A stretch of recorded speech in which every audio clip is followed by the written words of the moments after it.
ችግር የለውም እኔ ራሴ ፖሊስ ጋር ደውዬ እንዲወስዳታለሁ።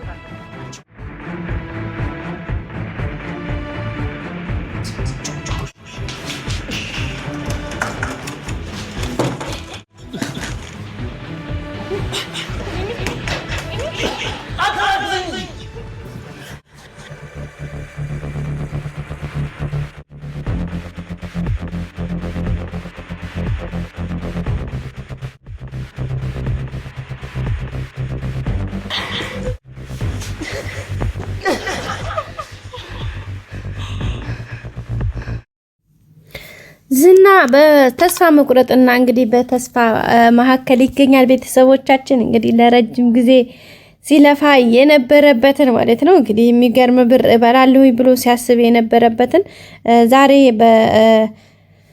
እንግዲህ ትትናን ሽጦ ቆንጆ ብር ሊቀበል ተፍተፍ ሲል እንግዲህ በ12ኛው ሰዓት ላይ ትትና አመልጣለች ማለት ነው። ለማምለጧም እንግዲህ ዋና ትልቁን ሚና የተጫወተው መድብል ነው። እንግዲህ ህይወቱን ሰውቶ ራሱን መስዋዕት አድርጎ እስከ ቤት ድረስ አንኳኩቶ በመግባት የመጨረሻ ልክ አስጨራሽ እንትን ካደረገ በኋላ ከተዘጋችበት ግቢ ውስጥ አስወጥቷታል ማለት ነው። ቤተሰቦቻችን ካስወጣትም በኋላ እንግዲህ ያው በአጋጣሚ ሆኖ እሱና እሷ መገናኘት አልቻሉም። ወይም ደግሞ መጨረሻ ላይ ልክ ሲወጡ በር ላይ በተለያየ መንገድ ነበር የሄዱት ማለት ነው። ዝና በፊት ለፊታቸው መንገድ ስለመጣባቸው ትትና በአንድ በኩል እንግዲህ መድብል በአንድ በኩል ሂደዋል ማለት ነው። እዛም በመሄዳቸው እንግዲህ የብቻ ነበረ ነገርዮሹ የሆነው ማለት እሱ በሌላ ስርፋ ዘለላ ትትና ደግሞ በሌላ በተቃራኒ አቅጣጫ ይዘለለችው። ዝና እንግዲህ ሁለታቸውን መያዝ አልቻለም።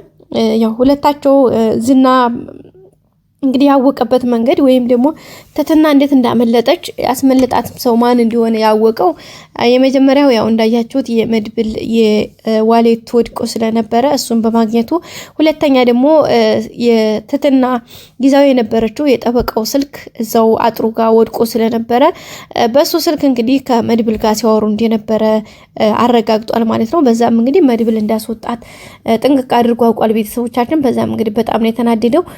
ለዛም እንግዲህ ዋጋ ትከፍላላችሁ ብሎ ዝቶበት ነበረ። ያው ዋጋ መክፈላቸው ምንም አጭር ነገር የለውም፣ ጥያቄ የለውም። እንግዲህ ምሳሌ ከትምህርት ቤት ጠፍታለች ማለት ነው ቤተሰቦቻችን። ከትምህርት ቤት የጠፋችበት ምክንያት ደግሞ እነሱ አሳግደዋት ነው። በነገራችን ላይ እንዴት ትምህርት ቤት አሁን ከትምህርት ቤት ተማሪ ሊታገድ አይችልም ሊባል ይችላል አይደል ጋይስ? ደግሞ በእርግጠኝነት ይታገዳል። ለምን መሰላችሁ? ያው እንደምታወቀው ዝና በጣም የነዚህና ሰዎች እንደተባለው ያው እጃቸው በጣም ረጅም ነው ከመባልም በላይ ነው። በቃ ማለት የትኛውም ተቋም ውስጥ ብትገቡ የራሳቸው ሰው አላቸው።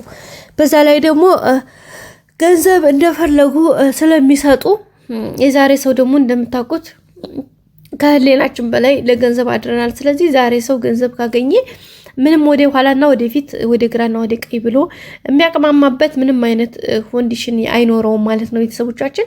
በዛም ምክንያት እንግዲህ እስከ ጥግ ድረስ በመታገል ያው ዝና ያው ይህን ነገር ስለሚያደርግ ሆስፒታልን ብትሄዱ፣ ትምህርት ቤትን ብትሄዱ፣ ፖሊስ ጋር ብትሄዱ ኤቭሪዌር በቃ የነ መድብል ሰዎች የማን ነው ይቅርታ የነ ካሌብ እና የነ ዝና ሰዎች የማይኖርበት ቦታ የለም።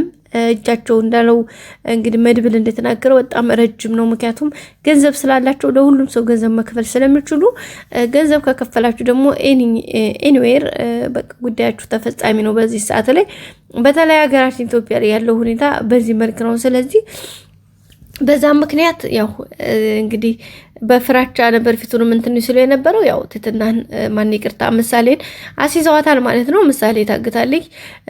ብሩክ ደግሞ ለምሳሌ ምን አይነት ስሜት እንዳለው እንዲሁም መድብል ታውቃላችሁ ጋይስ። እንግዲህ መድብል ካሁን ቀደም ምን ያክል መስዋዕትነት ከፍሎ ብቻውን ሆኖ እንግዲህ ያው ሞገስ ካጠገቡ ቢኖርም ወንድሙ ብሩክ እንኳን በሌለበት ሰዓት ላይ ብቻውን ብዙ ነገሮችን ተጋፍጦ ያለፈ ነው ማለት በቃ ብዙ ነገሮችን ማድረግ የሚችል ነው። አቅሙ ችሎታው አለው በሚገባና ዛሬም እንግዲህ ያው የሚችለውን ነገር አድርጎ ትትናን አይዞሽ ብሎ ከብሩክ እንትን በማለት ያው እንትን እያለ ነው ማለት ነው። በመጨረሻም አሁን ላይ እንግዲህ ብሩክ በጣም ነው የደነገጠው። ልጁ ምሳሌ ስትል ዳጣ በጣም ነው የደነገጠው። ሌላው እንግዲህ ዝና በጣም እየተናደደ ነው። እዚህ የተሸሸገችባቸው ትትና የተሸሸገችባቸው ሰዎች እንግዲህ ትትና እንደብቀዋታል። እስካሁን ሊያሳዩት ፈቃደኛ አይደሉም። ማለት የለም ምንም አላየንም፣ ምንም እንዳልተፈጠረ ነው እያወሩት ያሉት። ግን ሀርን ብለው ድጋሚ እንግዲህ ትትና ከተሸሸገችበት ካወጧት በኋላ ድጋሚ እነዚህና መተውባቸዋል። እነዚህና ሲመጡ እንግዲህ በጣም ነው የደነገጡት። ድንጋጤው እንዲህ የሚባል አይደለም። እውነት ለመናገር በጣም ነው የደነገጡት ማለት ነው ቤተሰቦቻችን። ያው ትትና እንግዲህ ብዙ መስዋዕትነት እየከፈለች ነው። ታስራ ታግዳ እንግዲህ በጣም ብዙ መስዋዕትነት ትከፍላለች። በጣም ይሄ ነው የማይባሉ ችግሮችን ተፈተናለች እና በመጨረሻ ደግሞ አሁን ደግሞ እንግዲህ ያለችው ነገር ተሳካልኝ፣ ህይወት የሰመረ ብላ የራሷን ህይወት ከዛሬ ነገ እጀምራለሁኝ ብላ እየለፋች ባለችበት ሰዓት ላይ እንግዲህ ዝና ደግሞ በዚህ ልክ እያመሰው ይገኛል። ቤተሰቡን አገሩ ማለት ነው። እና ቤተሰቦቻችን የዛሬው ቪዲዮ ይህን ይመስል ነበር። በቀጣይ ቪዲዮ አዲስ ነገር ይዘን እስከምንመጣ ሳብስክራይብ፣ ላይክ፣ ሼር ማድረጋችሁን አትርሱ። ቤተሰቦች የቻናል ቤተሰቦች ሁሌም ቤተሰቦች ስለሆናችሁ በጣም አመሰግናለሁኝ። ላይክ ሼር ማድረጋችሁን አትርሱ። በቀጣይ በአዲስ ቪዲዮ እስከምንገናኝ መልካም ጊዜ በያላችሁበት መልካሙን ሁሉ ተመኘሁኝ።